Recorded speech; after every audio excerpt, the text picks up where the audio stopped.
It's on. I'm rolling. Oh, we're on? Oh, we are? Yeah. Audio's good. And let me lower myself.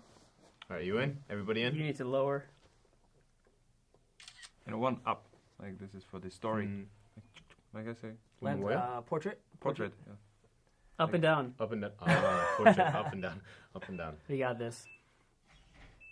And got it. Oh my gosh, we're recording. Get in here. Do your thing. What up? Are you actually recording? Yeah, kind of. I mean, we haven't are. It's started. actually rolling. Come and watch us. What are you doing? I'll reset the camera to the Wi-Fi password. I don't know what I'm connected to anymore. Ah, gotcha. All right, you guys ready for this? Ready. As soon Okay. as Andrew's done. Nah, it's cool. This is live. This is uncut. You know how we do it here. What's up, everybody? My name's Alex, and I'm here with 3 friends of mine to help answer a question I got on YouTube. I thought, hey, why not? Like, I can answer questions myself just by typing some stuff up, but it'd be more fun to have 3 other people who know what they're doing in Korea, know what they're doing on YouTube, all that stuff. Really? All right.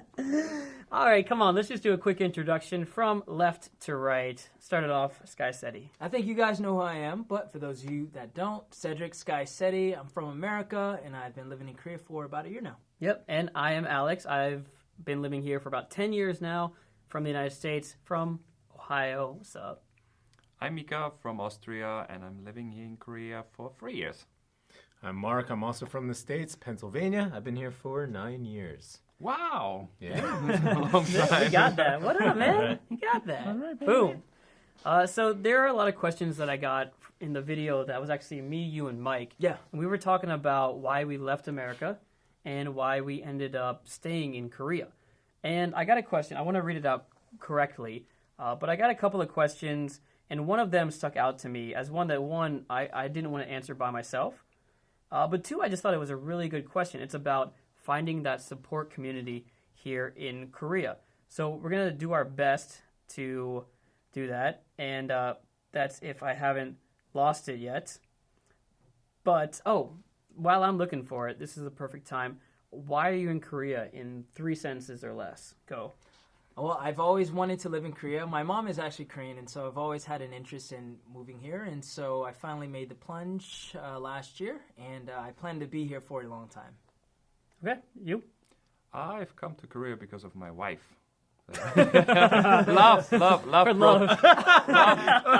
I love when he says that after. I mean love. I meant love. I mean love. That's what I meant to I say. came for love. Yeah, and you? Not that.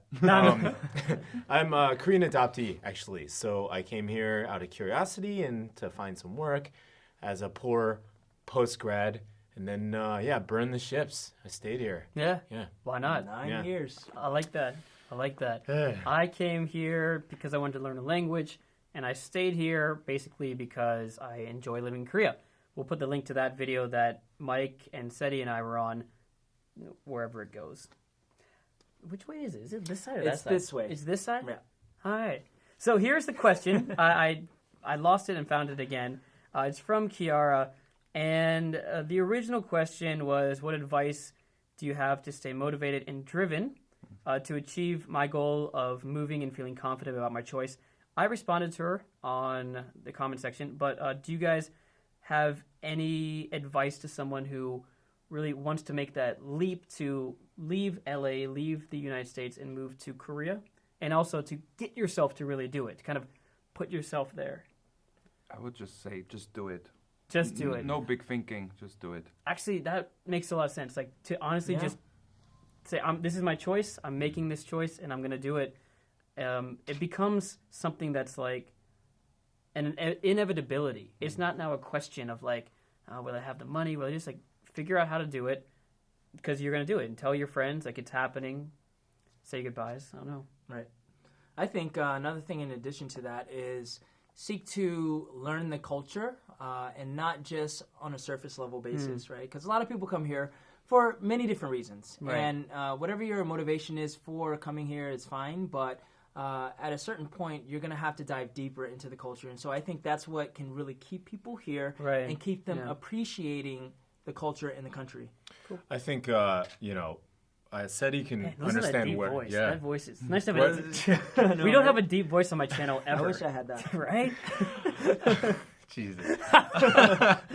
So, anyways, I think Cedric can understand where I'm coming from. Is Cedric being half Korean and me being a Korean adoptee, the curiosity is there. So he mentioned that, to kind of do your research to be interested in the culture that you want to go to.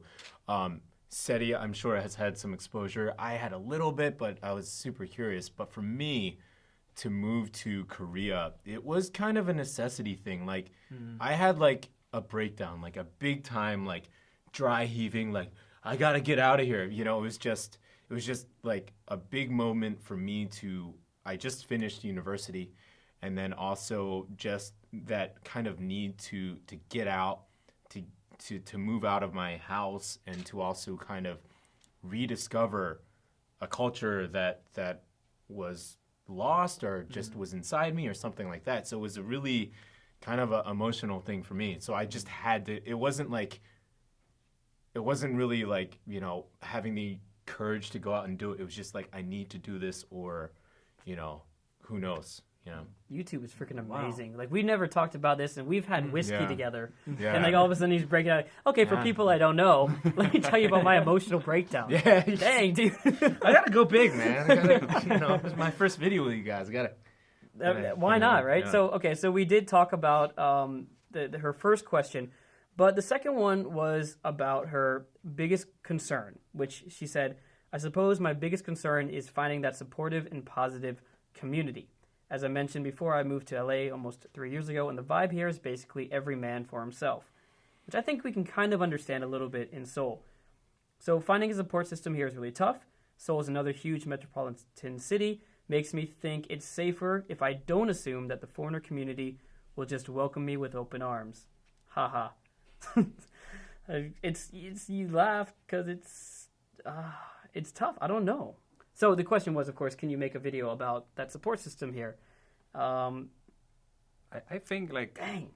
to start answering is like, if you start with low expectation, you can be surprised in a positive way. Right? Wow. Like, don't That's one way expect. to look at it. Bar low, so you just Yeah, exactly. So you can. hop right over it. So if you expect too much, Yeah. I guess it's easy to get disappointed. Right. So That's a very good point. Especially my other Korean adoptee friends, they come over here and they have just these huge expectations, just almost demands, like what they expect, what they kind of need from this country. Sure, and sure. it's not, there's no way that all that can be fulfilled. And yeah, absolutely, you're right. You can get really upset by that. So maybe come in here with that kind of go-get-'em kind of personality, like, no one may be there for me. I don't know who's going to support me, whether it is the Korean adoptee community, the American community, the African-American community, the European community. Assume no one will have your back, but that's just to make sure you get through like those initial stages. Because if you get here and you all of a sudden are struggling with going to the bank, and you're struggling with finding friends, and you're struggling with a lot of things, but you assumed you'd have this soft landing, that will be difficult. Right. And I think so. At first, I was a little bit like, That's a so little European harsh, of you, like, oh, just nobody will help you. Don't worry. Yeah, just you'll be fine. don't But- expect anything. No. Don't expect much. Right, But right. I want to go to you now because you actually did look into the communities you'd be involved with here, and you actually kind of reached out to YouTubers as well. Right. So what did you do to, tell the people who don't know your backstory? Yeah, sure. So in July of 2017, I made the decision that I was going to come to Korea and I was going to apply to be an English teacher. That was kind of my foot in the door. And after knowing that, I have this history of networking, in some of the businesses that I was involved in years prior. And so I knew the power of networking and relationships. And because of that, I decided, you know what, since I know I'm going to come to Korea, we have the power of the internet these days, and, the world is so connected. So I decided, let me go ahead and see if I can connect with people prior to me coming there. And my avenue of doing that was through YouTube, because in July 2017, I decided to start my YouTube channel to document my journey, and I said, you know what? Let me see if I can find other YouTubers or other people that are doing what I'm doing, and also connect with other YouTubers that I followed. And so over the next few months from July 2017, I connected on Facebook with different people like yourself. Yeah. Also Mika, because there was a group that you two were involved in. Yeah. A small group of YouTubers. YouTubers group inside of a bigger YouTubers group. Right. So I joined the bigger YouTubers group, and then through that I found out about the smaller group, and I forgot how the connection was made, but I joined the smaller group, and there was a lot of interaction because we had common interest, and you know, you don't necessarily connect with every single person, right? But you find out who you vibe well with. I really vibed well with you guys, you know, especially. And Mark, I didn't meet until later. He kind of looks left out right now, but I didn't meet until way later, until after I came I'll here. see you guys I knew later. you. Hey! I knew you first. This deep voice is out of here. All right. This elapses. Yeah, but you know, my initial connections were those two and a couple of others, and so by the time I moved here in February 2018, I already had friends. I already had people that I was comfortable with. Yeah. Yeah, and I remember, you know, my first meeting with both of you guys. It was really easy. I actually met you at an event. It was in Seoul, in Hongdae, I believe, This was your welcome to Korea party, right? Oh, Right. You were basically the first guy who had a party for coming to Korea. I never seen that. he networked You so can- hard on Facebook that he just I'm like listening to him, and I bet like a lot of viewers are like, I'm not going anywhere. Dude, this is such like an outlier story. yeah. That's so intense. I mean, I Yeah, don't want to yeah, like no. just cut in. No, for sure. I mean, my goodness. Wow. Now, of course, if you're watching this and you are completely intimidated the crap out of it, absolutely. But I will say, what he does right is the ability or the concept of networking. Whether you're an introvert or an extrovert or comfortable around people, it is really important to get to know people. And you're out here, it is up to you to go out there. And whether it's a meetup or an event, which there are so many There's here. lots of them. There's so many there's like different clubs for different hobbies that you could just go to, and the amount of foreigners that are here. And also language exchanges. Koreans want to meet you and use English and do an exchange there as well. So just like any huge challenge in going into a newer area, you're going to have to step outside of your comfort zone. Now, for Cedric, having a welcome party that's his comfort zone. That's his thing. Now, yeah. One point I need to bring up. Yeah.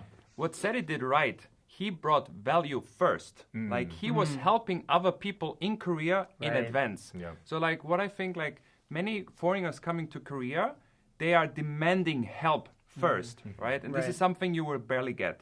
But Cedric was like putting work and how you say like putting the favors up first. Yeah. So later it was easier to return the favors to him, right? To give him Yeah. a party and then like to help him if you helped first. Yeah. Right. And this like in Cedric's case was about YouTube filming, how to improve your channel. Yeah. But if you're good in a hobby, right? Like if you're good a very good writing or it's like there's a craft you're good at, then Well, help yeah. other people first. What was her name? The girl who asked the question? Kiara. She mentioned that LA, it's like everybody's out for themselves. Here, in a sense, I would say any great city, any huge popular city is going to have that. Seoul as well. But, this city, especially, you get what you put in, right? So if you go ahead, just like what Cedi did, he came here and he put value in first, and then it was easy for people to return that. Yeah, absolutely. Sure, you can come here, and people are going to understand you're brand new, so they'll help you out. But that's going to run dry real quick if you're not willing to put in work or help your fellow man or woman to help other people as well. Right, and I just want to say as well, like I would say I'm a little bit more of an extrovert. I'm not like this full-blown extrovert, but I want to be around people. You know, I want to hang out with people. I feed off of the energy of people. But I still had to put myself out there, and it was still uncomfortable for me, because I'm meeting new people, and this is from the other side of the world. Yeah. So as an encouragement to you guys, Kiara, and anyone else who's in the same boat, just put yourself out there and know that there's going to be a chance of you getting let down or people not returning the favors or, being as interested in you. Because think about it, like even with me being here, sometimes I'll get messages from people who they're like, hey, if you have some time, let's hang out. But I get, I there's only one of me, right? And so I can't, That ego. No, one. Yeah, no. What I'm saying is, I know what you mean. Yeah, there's, everyone won't be able to. There's only so much of everyone that they can give, right? Right. And so you just got to keep trying until you find the people that you vibe with. Yeah. I've had people that I've reached out to, and many times, like in a naive way, because I'm like, yo, I'm a new YouTuber. We should collab, right? And like nothing. Nah. And the funny thing is, some of those earlier people, they probably don't even remember that I reached out to them, but we're actually connected now. We're actually friends, right? And so just keep putting yourself out there and just know that, in a sense, it is kind of a numbers game. Mm-hmm. Yeah, I mean, there's probably in the YouTube community, I would say at least 200 relatively active foreigners who at least participate in Facebook groups or something. There's a ton of them, and you narrow down your close friends to between 3 and 7 people. Yeah. So, that's the thing, numbers game. Go out to all those events that you have for YouTube or wine tasting or whatever you like to do. It's exhausting. And it's fun. it is But when you go tiring in the into being here for 9 years too, and I'm pretty brand new to this YouTube thing as well, but I just coming into a new country, a new city, it's exhausting in the beginning because it's like you just like reach out with everybody. You're doing all these different events, but like you mentioned, you do eventually just have a very core group of friends that you can depend on, which is great to have. Yeah, absolutely. I think I've said all I need to say, and hopefully we got out what we wanted to say, because this is something I could not answer by myself. What about the married man? I'm curious about that. Yeah, what was your support network? Love? Give us that one. What is love? that? You come here supported by love? My support network was Sujin, my wife, at the beginning. So come here, do all those things, or come here married. Right? One or the other. Yeah, it's like, it would be another chapter, and it would be a new video to answer that, but for me, I was lonely at the beginning. So. Yeah. I think we all were. I don't know. I was except for a welcome party, Cedric. Because I remember nobody was waiting for me here. No one was there. I was there without internet for 3 weeks. I was lonely. This was back before smartphones were prevalent when we came. Coming and having a Korean in that friend circle helps a lot. Whether it's your wife or whether it's someone who can just go to the bank with you and set it up. But I think with that, to sum it up, don't come here with high expectations, like overly high expectations. Come here, work hard at not only your job, but networking, go to events, meet people, meet lots of people, and you'll find a bunch of people that you don't mesh with, and you'll find a few that you do. And eventually, the optimistic side of it all is that you will find that crew. And maybe you find a crew of people who can't stand living here, or maybe you find a crew of people that just freaking love what they do, love making YouTube videos or whatever. Or maybe you'll find your true love, or... True love, like Go whatever. Love for support. Sure. All right, guys, thank you so much for listening this long. Hopefully, we were able to add value to your lives as well, because that's what we're doing. We're just trying to connect, interact with you and the people that are connected to you. It's just a fun life we live here, whether it's in Korea or in the world of YouTube. So, very quickly, before we go, how do we find you guys on social media? Let's start from the right this time. Yes, Instagram @Mark012. Check it out. Or we gonna do that? yeah. Okay. Animal Instagram. Oh God. Okay. Animal Instagram. I just alert. opened up a new Instagram page for my animals. I have 2 parrots and a cat. Why? I love it. Okay. It's @Okja_Yuja_Rumi. Check it out if you just want to see a bunch of furry things flying around and living in Korea. Mika, go. It's just MikainKorea.com. All the social media is there. Cool. And of course, I'm actually Michin Alex because that's my Korean channel. I just kept that as my Instagram name. I do have a Korean channel I'll link somewhere, but Cedric? YouTube channel is Skycedi, Skycedi, and also Instagram is @Skycedi. Same thing. Boom. That was good. Super good. That was good. I'm hungry though. Yeah. What are we Let's gonna eat? something. We're gonna eat. Well, actually, I think Xander's waiting for us. We're gonna get some gogi, get some meat, Korean barbecue. Yes. Find people who like the same food as you, like to make the same jokes as you, and do the same stuff. And you'll be cool. Don't worry about it. You end up running your own studio with your good friends. Yes. That just happens after 9 years. See you guys. Peace. Peace. Hello. Bye bye. Goodbye, Haseyo. Or as Skycedi always says, Seize the day. Seize the day. I didn't know that one. Hey. Everybody should bring it. Get a little intro delay. and outro. I know, right?